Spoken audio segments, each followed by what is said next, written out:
বিএনপির সিট, আমাদের সিট যদি হারুন ভাই না দেন তৃণমূল থেকে মহিলা ধরে আর বিএনপি করছে না।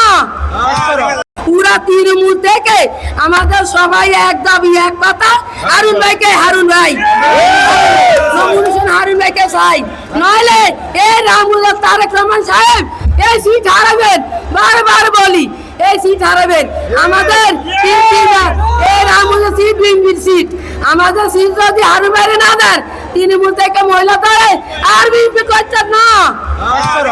বিএনপির পক্ষ থেকে হারুন ভাই এই সিট জানিস, এই সিট হারুন ভাইয়ের সিট, এই সিট দানের সিটের সিট, কোন ভাড়াটিয়া সিট হবে না। বাড়িওয়ালার বাড়ি না, ভাড়াটিয়ার বাড়ি, এটা কখনো হবে না। হারুন ভাইয়ে বাংলাদেশে বলতে হবে।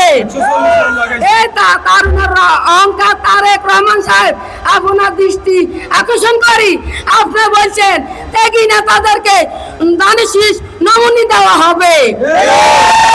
হারুন ভাইকে নমুনি না দেওয়া হয়, বিশ্বের পুরা মিডিয়া, পুরা বিশ্বের সকল লোকে দেখবে আপনার কথা ঠিক আছে না না আছে।